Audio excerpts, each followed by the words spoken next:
I always believed blood was thicker than love. So when my sister chose a man over me, over our family, I swallowed my pride and stood by her side. I helped plan her wedding. I paid for half the venue. I even walked her down the aisle when our parents refused to attend. Everyone warned me I was making a mistake, that loyalty without boundaries is just self-betrayal. But I believed family meant standing beside her, even when she was wrong. What I didn't know was how deeply she had betrayed me to protect her relationship.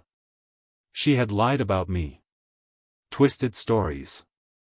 Painted me as controlling, jealous, even dangerous, just so her fiancé wouldn't question why she had cut me off from her life.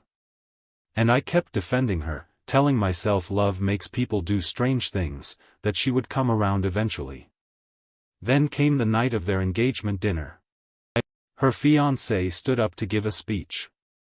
Everyone expected something sweet, something romantic. He smiled, raised his glass, and started talking about honesty, trust, and betrayal. At first, people laughed, assuming it was a joke.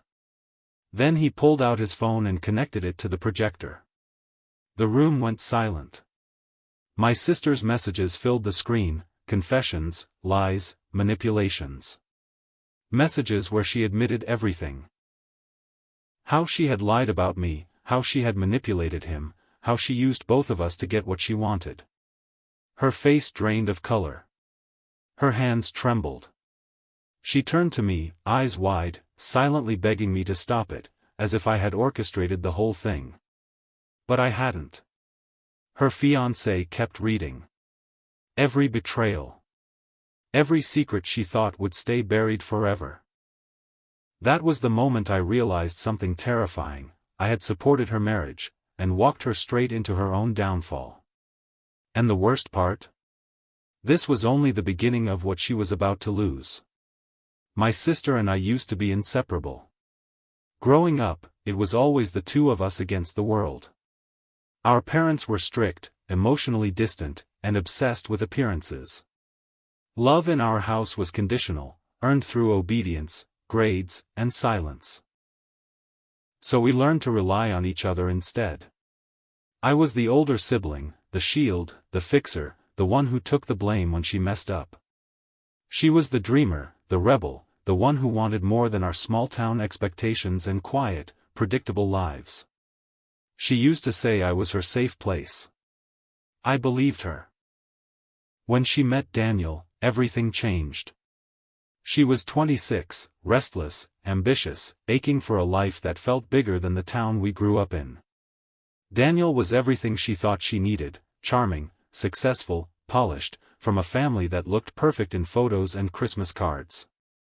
He was the kind of man parents brag about and friends envy. At first, I was genuinely happy for her. She deserved someone who made her feel seen, someone who treated her dreams seriously instead of calling them unrealistic. But slowly, something shifted. She stopped calling me late at night the way she used to.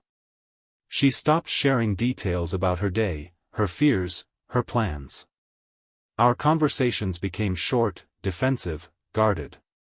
When I asked about Daniel, she snapped that I was being overprotective and jealous. I wasn't jealous. I was worried. Then I started hearing things, from mutual friends, from cousins, from people who assumed I already knew. She had been telling them I was controlling. That I never wanted her to be happy. That I sabotaged her relationships because I couldn't stand losing control over her life. The first time I confronted her, she laughed it off. People exaggerate. Don't be so sensitive. But the distance between us kept growing, like a crack that no one wanted to acknowledge until the wall collapsed. The biggest shock came when our parents disapproved of Daniel. Not because he was a bad person, but because his family didn't match their social expectations. They refused to support the relationship, threatened to cut her off financially, and announced they wouldn't attend the wedding. She showed up at my door one night in tears, mascara streaked, hands shaking. She said she felt abandoned, betrayed, alone. I could have walked away. I could have reminded her of every lie, every rumor, every time she made me look like the villain. But she was still my sister. So I stepped in. I paid for part of the wedding. I helped her find vendors. I defended Daniel to our parents, arguing until my voice cracked. I told him she was misunderstood, that she was loyal, that she just needed stability and someone who truly believed in her. I became the bridge between two families who refused to meet halfway. Daniel thanked me often. He called me the only honest person in her life. He trusted me. Maybe too much. What I didn't know was how far my sister had gone to protect her relationship. While I was publicly supporting her, she was quietly rewriting reality. She told Daniel I had always tried to control her finances, that I manipulated her decisions, that I hated him because I wanted to keep her dependent on me. She needed him to see me as the villain so he wouldn't question her lies, her secrets, her inconsistencies. And I believed her when she said everything was fine. I believed her when she promised we'd talk after the wedding. I believed her when she said love made things complicated. I believed that one day, she would look back and thank me for standing by her when no one else did. Looking back, the signs were everywhere. The guarded smiles. The sudden silence when I walked into a room. The way she checked her phone like it was a lifeline and a weapon at the same time. The stories that didn't line up. But I wanted to believe in her. Blood, after all, is supposed to mean something. It's supposed to be stronger than lies, stronger than insecurity, stronger than ambition. I didn't realize that by supporting her marriage, I was helping build a lie so massive that when it finally collapsed, it would take everything with it. And when it did, the fallout wouldn't just destroy her relationship. It would redefine our entire family forever. The truth didn't explode all at once. It seeped through the cracks, slow and insidious, eroding the foundation I had built my trust on. It started with a late-night call from Daniel. His voice was calm, but there was a tension underneath it, like a rope stretched too tightly. "Can we talk?" he asked. "Just you and me." We met the next evening at a quiet cafe. My sister didn't know, or so I thought. Daniel looked exhausted, the kind of exhaustion that comes from sleepless nights and relentless doubt. His eyes kept flicking to his phone, as if waiting for confirmation of what he already feared. "She says you hate me," he said abruptly. I blinked. "What?" "She says you've been trying to turn everyone against me. That you warned her not to marry me because you thought I was using her." Shock and anger collided inside me. "That's not true. I've supported you from the start." He nodded, but the strain didn't ease. I figured. But there are inconsistencies. And there it was. The word that carried everything. He showed me screenshots. Messages from my sister, crafted over months. Some subtle, some direct. She painted me as manipulative, controlling, jealous, someone who wanted her dependent, someone who wanted her isolated from the world. She had constructed a version of me designed to make her look like the victim, while I became the villain.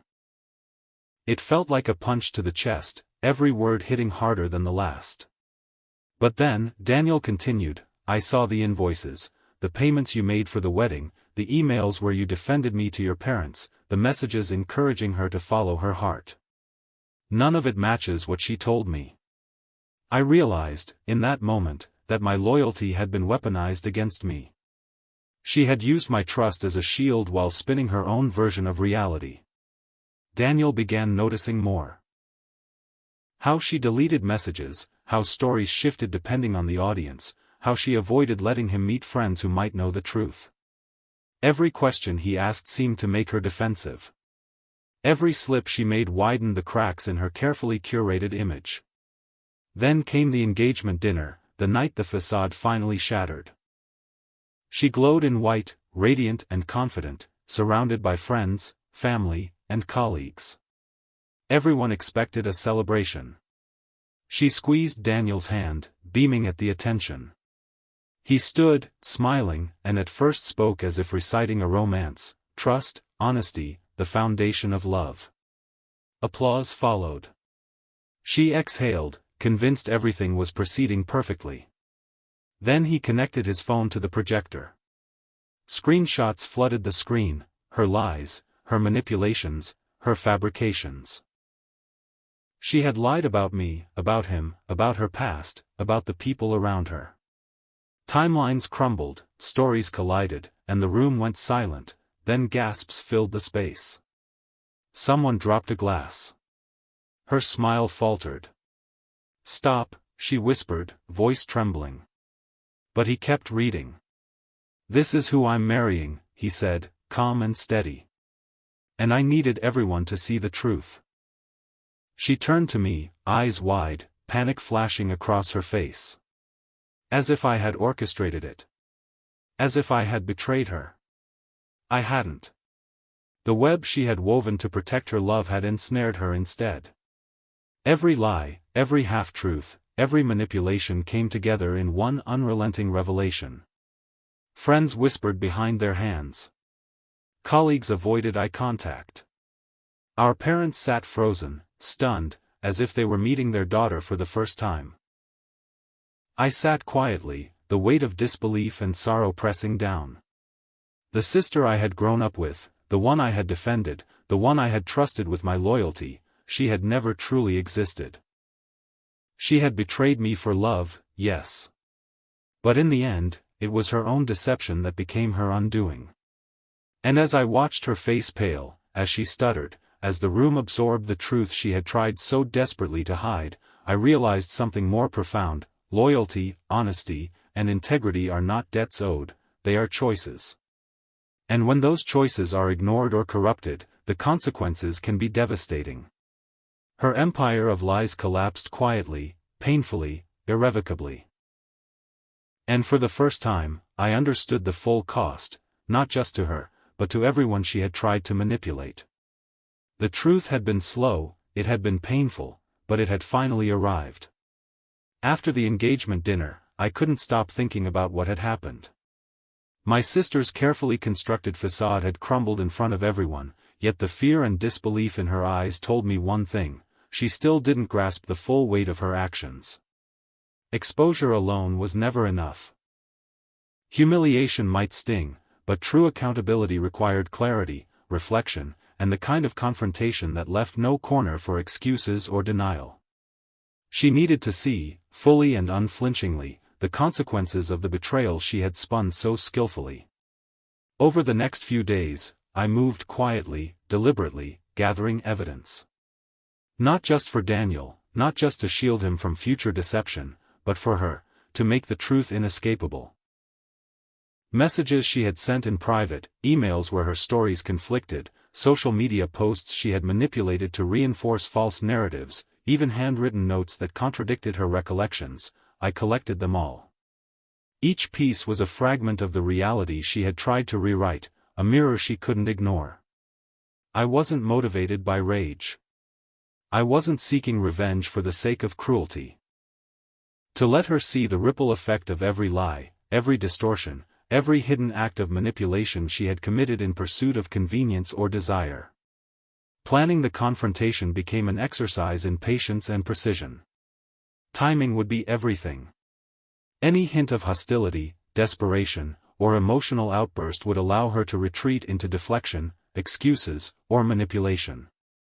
The moment had to feel calm, even casual, so that the truth could strike unshielded.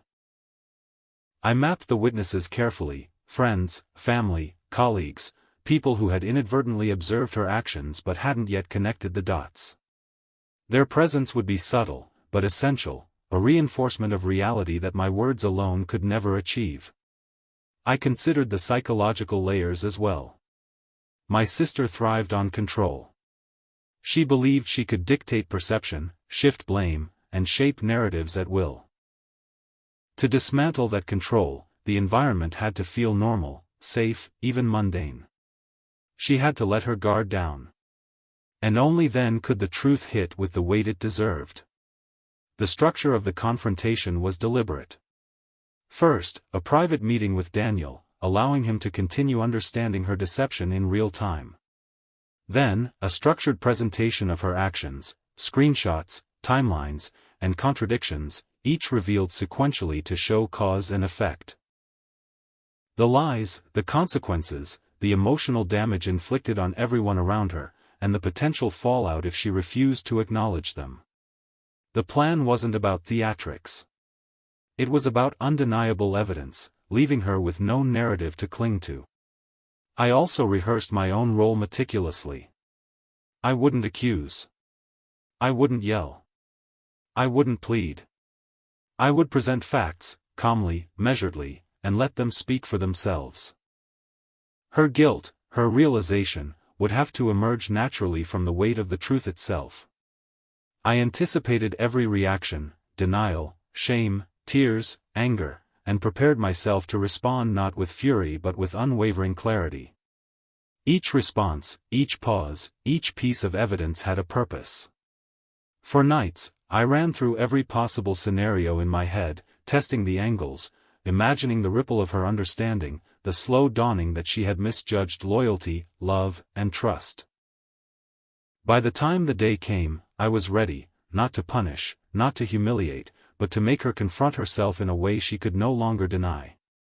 This confrontation wasn't about my pain or her embarrassment. It was about accountability, reflection, and the undeniable truth that actions have consequences. Betrayal, no matter how cleverly concealed, always comes to light. And when the moment arrived, I knew she would finally understand that reality cannot be rewritten, and that the trust she had shattered could never be taken lightly. Part 5. The day of the confrontation arrived quietly, almost innocuously. My sister had no idea what was coming. She believed the exposure at the engagement dinner had been punishment enough, that a few embarrassed faces, a few awkward whispers, a sudden hush in the room, were sufficient retribution. But I had prepared something far more precise, far more unavoidable, something she could neither laugh off nor manipulate. I invited her and Daniel to my apartment under the pretense of discussing wedding arrangements, just a casual visit, I said, nothing serious. They arrived cheerful, relaxed, unaware that the room had been transformed. The table was a stage, neatly arranged with stacks of evidence, screenshots of her messages, timelines of her lies, contradictory notes, everything she had spun over the past months documented and ready. Each fragment of deception had a place, each inconsistency highlighted. I started calmly. No anger. No dramatic tone. Just a quiet, deliberate voice as I asked her to sit. I want to go through something, I said. Something that's been building for a long time. You deserve to see the truth, and Daniel deserves to understand what's really happened. Her smile faltered. A flicker of unease crossed her face. She tried to laugh, nervously. What are you talking about? I began methodically. I showed the messages where she had misrepresented me to Daniel, where she had painted me as controlling, manipulative, even cruel. I contrasted those lies with my own actions, the emails defending him to our parents, the payments I had made for the wedding. The late-night calls reassuring him that I supported their union. The discrepancy was undeniable. Then I moved to her fabrications about her past. Every story she had told Daniel about betrayal, about manipulation, about being wronged, was laid bare. Each screenshot, each timeline, each note demonstrated the careful web she had woven. I watched her face change as the truth settled, pale and unsteady. Her hands trembled. She opened her mouth, faltered, swallowed words she couldn't bring out. Daniel remained silent, watching the process, shock and comprehension washing over him. This wasn't gossip. This wasn't accusation. This was reality, and it was inescapable. I let the silence stretch. The weight of truth filled the room, almost physical. I didn't shout. I didn't accuse. The evidence spoke, louder than any argument, louder than any apology could. Finally, I said, measured and calm, you've built your life on deception, against me, against him, against everyone who trusted you. Now you're seeing the consequences. This isn't punishment. This is accountability. And the moment you confront your own choices, you have a chance to change." Tears streamed down her face. Daniel reached for her hand, but she pulled back, staring at the floor. The sister I had defended, supported, and trusted now looked small, vulnerable, exposed in a way I had never seen before. Friends and colleagues, observing quietly nearby, absorbed every detail. They saw the gap between her words and her actions, her confidence and the truth. They witnessed a woman who had tried to control every perception, finally confronted by reality. By the time the meeting ended, her confidence was gone, not destroyed by rage, not humiliated by condemnation, but shaken by undeniable truth. She had no excuses left, no defenses to hide behind. As I walked out of the room, a quiet understanding settled over me. Revenge doesn't need volume. It doesn't need cruelty. The most powerful kind of retribution is clarity, the clarity that forces someone to see themselves, to confront their actions, and finally grasp the cost of betrayal. She had laughed when she thought she controlled the story. Now, the story controlled her. After the confrontation, the room remained silent. Not the polite, ceremonial silence you hear at family dinners, but the thick, suffocating quiet of truth laid bare. My sister sat frozen, her hands trembling, her eyes wide as they roamed over the evidence she had spent months crafting to protect herself. Daniel watched her, his face a mixture of disbelief, disappointment, and the slow dawning of understanding about her true character. I had imagined the hardest part would be exposing her, revealing the lies and manipulations she had woven so carefully. I thought that once the truth was out, the satisfaction would follow naturally. But as I watched her shrink under the weight of accountability, I realized the real twist wasn't in the evidence itself, it was in the reaction it provoked. She had believed herself untouchable, confident that lies, manipulation, and secrecy would shield her from consequence. She had assumed everyone around her would accept her version of reality without question. But now, she was confronted with a mirror she could not ignore, the reflection of every betrayal, every deception, every selfish choice she had made. Daniel spoke first, his voice calm yet edged with raw honesty. "I wanted to believe in her completely," he said, his eyes never leaving hers, "but now I see the truth. I see what you've done, how you've twisted reality to suit yourself. And I need time to understand what that means for us." My sister opened her mouth, trying to speak, but no words came. For the first time, there were no excuses, no defenses, no carefully crafted charm. Her world, the one she had controlled so meticulously, had collapsed entirely.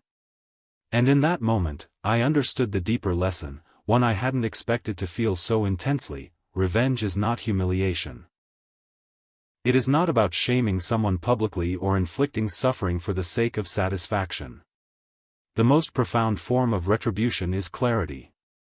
It is giving someone the unflinching opportunity to see themselves fully, to confront the consequences of their choices without escape, without denial. The moral became unmistakable.